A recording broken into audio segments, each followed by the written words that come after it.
Mama Murdered a Podcast. I'm your host, AB. And this week on Mama Murdered a Podcast, we're doing something a little bit different. See, today is my birthday, but it's also Valentine's Day and also my anniversary. So my husband and I try to take a trip at least once a year for our anniversary somewhere different. And this year we ended up having to kind of plan everything last minute. So I didn't have as much time to research as what I would like to. So this week, I'm just going to give you some of the creepiest, funniest, most bizarre first date stories that I could find on the internet. You know, just as a friendly reminder to stay safe out here in this dating world. I'm also sick. I can feel my throat already. It's been sore since last night. I went to bed at like 6 p.m. So this is probably going to be short, and that's okay. So, happy birthday to me, happy anniversary to us, and happy Valentine's Day to you. Be safe out here on these first dates. And next week, we're going to dive into the case of Zach Bowen and Addie Hall. And if you haven't heard about that case, then next week is going to be a doozy for sure. So, with all that out of the way, and without further ado, let's get it. I used a few different sources and websites and online forums to find all of these dating horror stories. So, as always, they'll be linked below in the source credits under the description of this episode. This first story comes from Reddit, but more specifically from the subreddit titled Ask Women from Reddit user Electric Crow. And it says, so I've been out of the dating game for roughly a year, and being the awkward mess that I am, my best friend had convinced me to try OkCupid. I figured, I can get to know people online and then try a date. Terrible idea. I'm still mad at her. So I met this guy on the site, and we spent a few weeks chatting and getting to know each other, and he seemed really cool. He asked me on a date, and I said sure. Here's the part where I'm a moron, and I'm surprised I didn't get murdered. I say that I prefer low-key dates, so he suggests that he cook us dinner, and we watch an indie horror film at his place. I agree. In parentheses, it says, I am so stupid. I show up at his place and have developed a code word system through text with my bestie, and she has all of the details of where I am. He meets me outside, and I realize I tower over him. And at 5'7", that rarely happens to me, but I shrug it off because you can't help your height, right? We go up to his flat, and he shows me around, emphasizing on the bedroom. Then takes me to the kitchen to show me the 4 bottles of very expensive wine that he bought for me, but with no dinner prepared. He pours me a glass and I awkwardly pet his dog. We sit on the couch and he puts this weird Italian art film on with no subtitles in all Italian. Neither of us know what's happening. So I just sit there, feet flat on the ground, spine rod straight, sipping my wine when he decides to basically curl up in my lap. And he starts nuzzling my face like that thing that cats do, but with his face on my face for at least 10 minutes straight. His dog looks at me with pity, and at this point, I excuse myself to the bathroom and text my bestie to call me and get me out of there. After taking her call 20 minutes later, I politely try to thank him for the glass of wine and make my way off the couch. And he lays across me and forces me to cuddle. He would not let me leave, so I just stood up. And he plummets to the floor. Because like I said, I'm an Amazonian compared to him. He pops up off the floor and helps me put my coat on and gives me one good sniff right at the nape of my neck. Pretty sure some of my hair is still infused in his brain from how deep an inhale that was. I made no attempt to hide my running down 3 flights of steps to get back into my car and deleted my account that night because never again. So this sounds like this guy just really wanted to be a cat and he just really wanted her to be his owner so that she could snuggle him all day. And sir, there are online groups for any kind of kink that you can dream up. This is why I'm so glad I'm not in the dating world as of today and the way the world is now, because absolutely not. I get awkward when the local crackhead tries to flirt with me nowadays. I just don't have it in me, I guess, anymore. I can walk around in sweats and still get told I'm pretty at home, so I'm gonna stay my ass at home. But this next dating story comes from the website Independent, and it'll be linked below as story number 2 in the description box of this episode. And this website says that this story also came from Reddit, but from Reddit user RedditorKid320, and this one is hilarious. It says, I decided to meet up for coffee with a girl that I had been talking to online. We talked for 45 minutes or so, normal first date topics like family, travel, etc. And then she asked, where did you do your undergrad? Now, I have a pretty good job, but that question sets the bar pretty high for a guy who didn't go to college. She's not only assuming that I went to college, but is also assuming that I'm taking part in some kind of postgraduate school.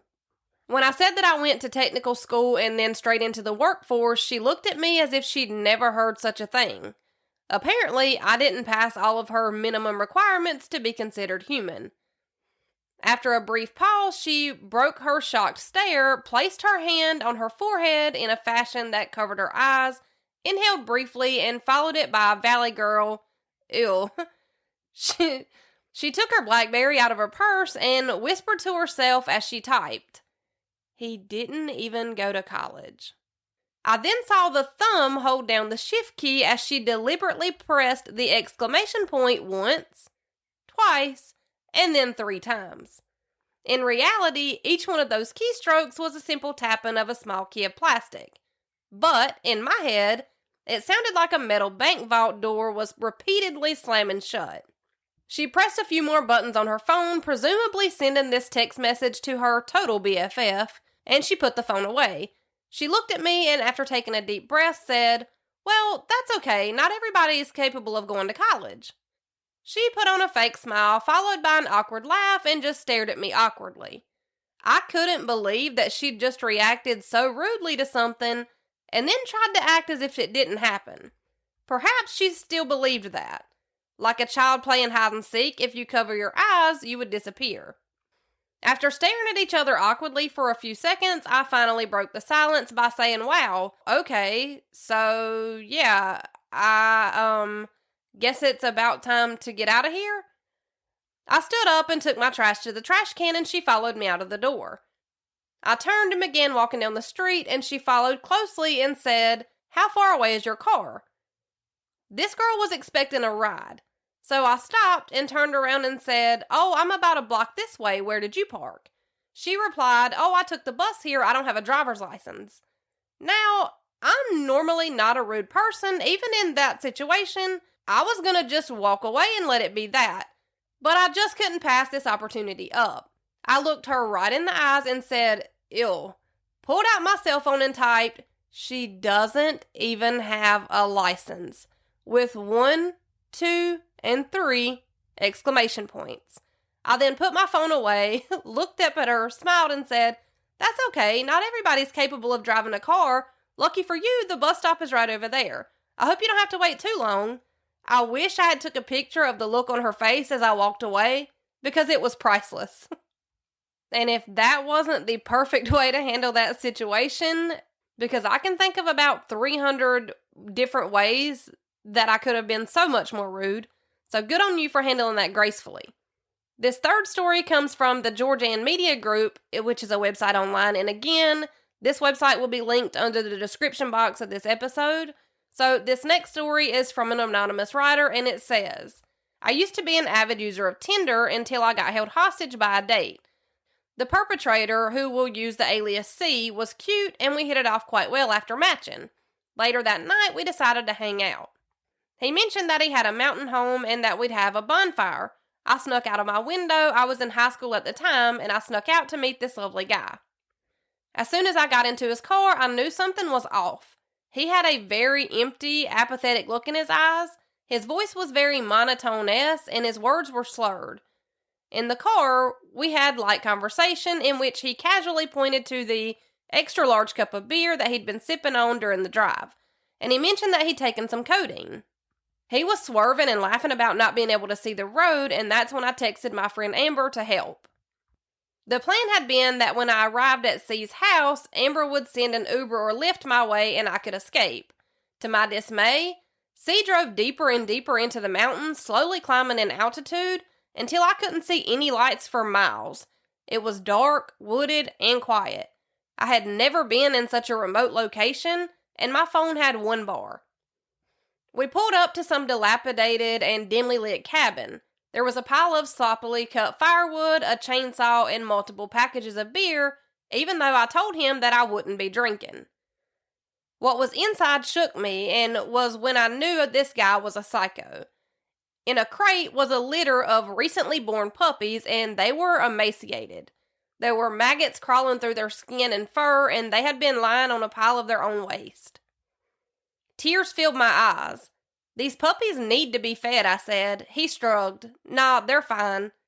He asked if I wanted to play with them, and I said yes, just to give the poor creatures the time and chance to run around. Despite their condition, they were very energetic, loving, and cuddly. C proceeded to kick one very hard in its ribs, sending it flying across the porch.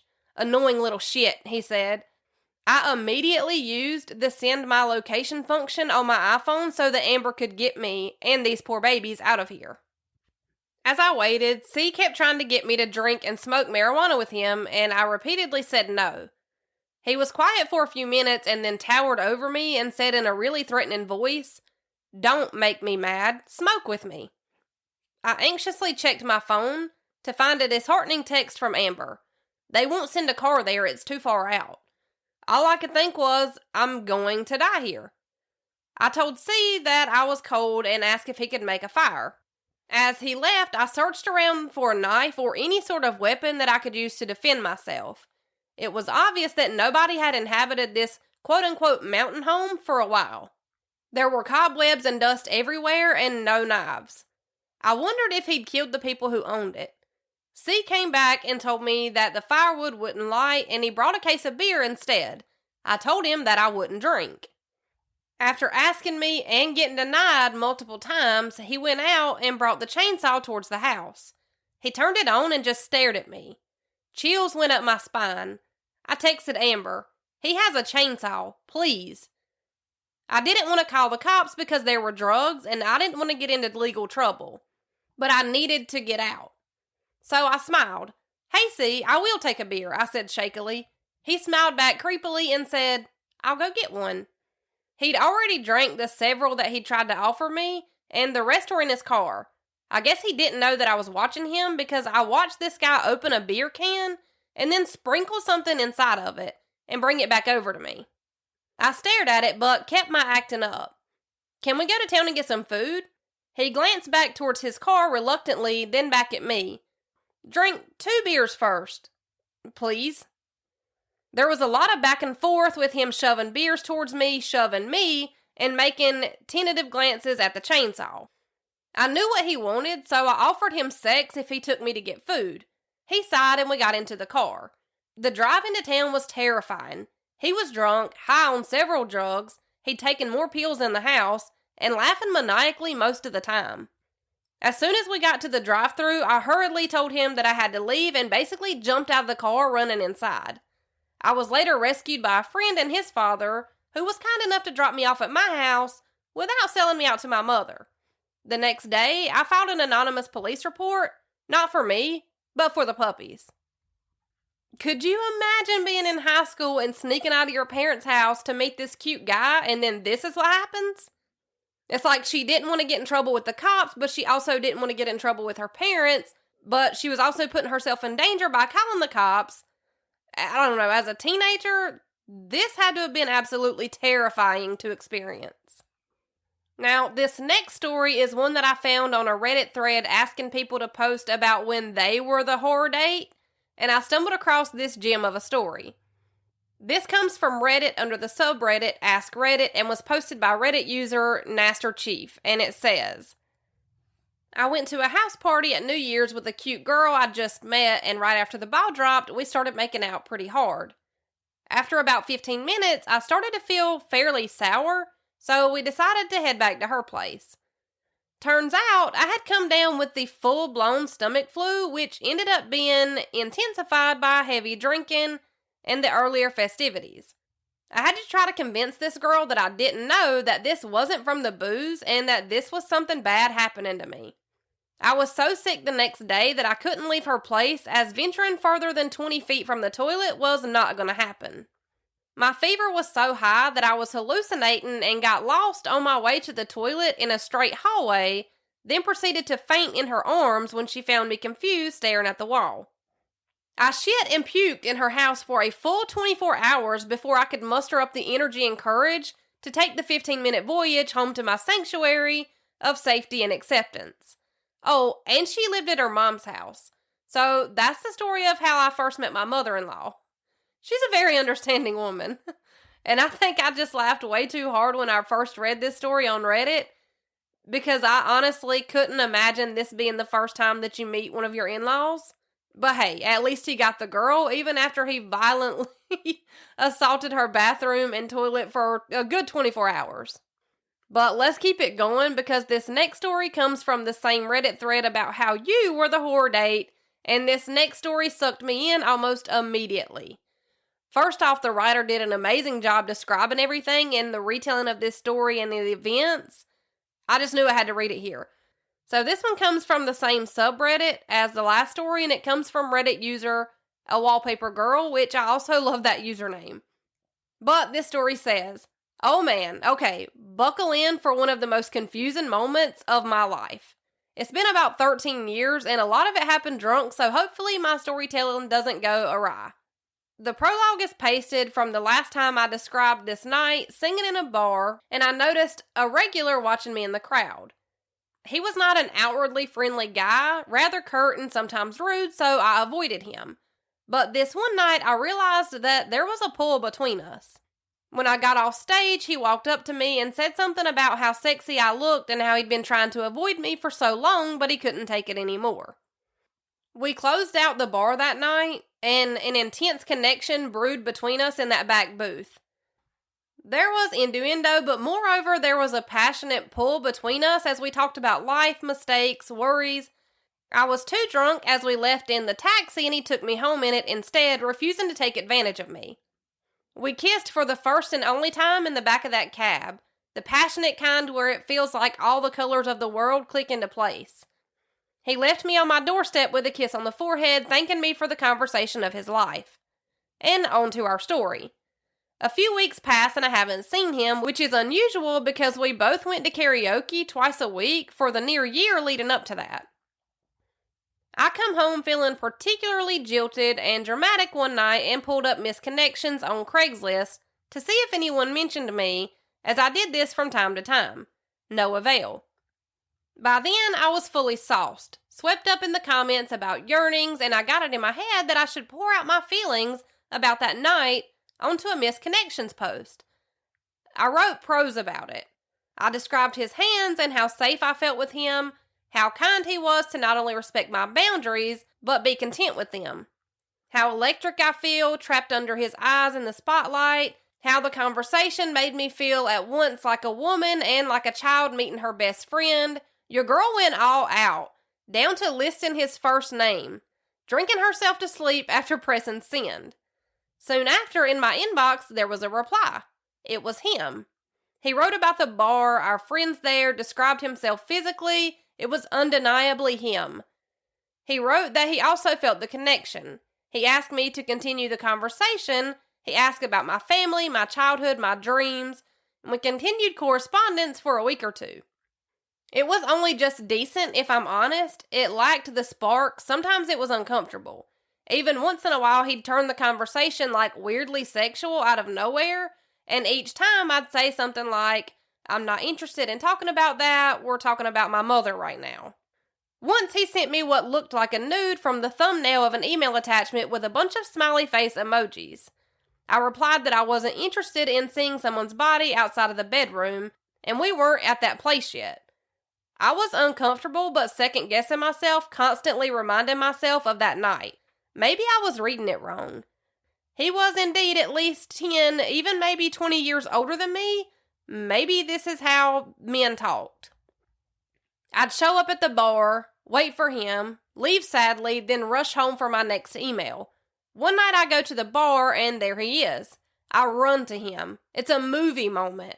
When he turned and saw me, his face turned to instant rage. It all happened so fast, but he picked me up and threw me away from him. I hit people and the wall. He was screaming to get away from him, and he was calling me crazy. My ears felt like they were ringing. I was so confused and panicked. I think I had a panic attack, and my next memories are being in the bathroom crying hysterically, calling my best friend, afraid to leave the bathroom, so confused and hurt, and feeling betrayed and absolutely terrified. All while a drunker-than-hell woman is wiping my face, slurring repeatedly, "Don't cry, you're beautiful, LOL. When I finally left the bathroom, he came at me again. I guess he didn't know I was still there. It was a blur. I remember he called me crazy again, and I threw a drink in his face, and then the bouncer was pulling him out of the bar. But the next thing that stuck with me was how terrified he looked.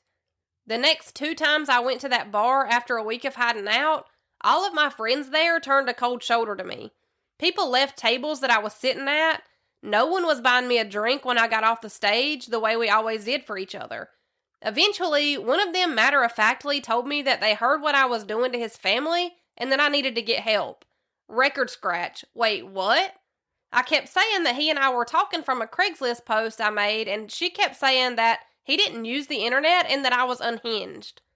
It took almost an hour to get this woman to say more than a sentence to me, and to this day, I don't think she believed me.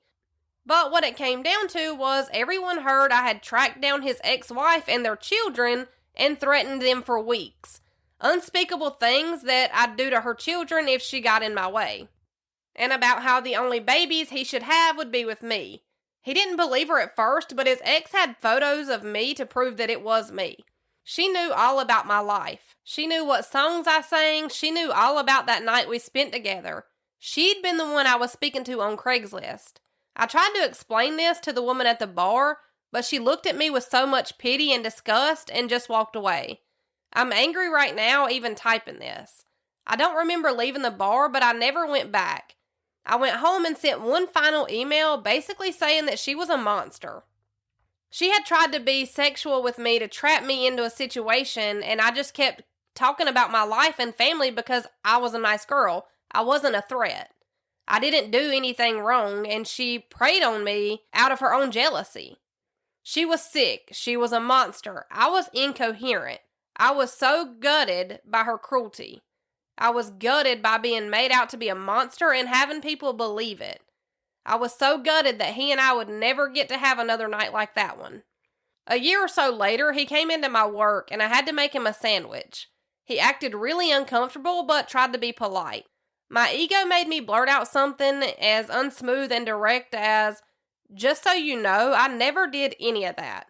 Your ex found my missed connections post on Craigslist, and she was talking to me, mining me for information. So you attacked me out of nowhere to me. I know you were scared of me, but I never threatened your children. I liked you a lot. She is not a good person." He took the sandwich and left. I had no idea what to make of his expressions, but to me, it looked like he thought I was legit crazy. So that was the time that I was creepy to the point of terrifying. And what I'd like to know is, who has time for this? Who has enough time to scour the internet looking for a lost connections post about their ex-husband just to make the woman that he spent one night with seem crazy? I just don't know how these people just walk around among us all day as if they're normal. But they do, and that always amazes me. And I think that's going to have to be the last story because my voice is about to go out for good. So, next week we will start Zach Bowen and Addie Hall. If you don't know that case, don't look into it because it will blow your ever-loving mind once I get done with my research. So, I'm going to pull up a review of the week and then I'm going to go take a nap. This review comes from Apple. It comes from Lisa Sterling. It's 5 stars. It says, "Found AB on TikTok and quickly started listening to her podcast and started following on Facebook. I even have my adult kids listening. We absolutely love her podcast and could listen to it all day, every day, which we've actually done to get caught up." I feel like, I don't know if I've read that before, but I just have the biggest brain fog. I just don't feel good, y'all. So, let's do it again. Y'all hope I get better before my trip this weekend. And let's do it again. Same time, same place, next Wednesday. See you then. That's how my mama murdered a podcast.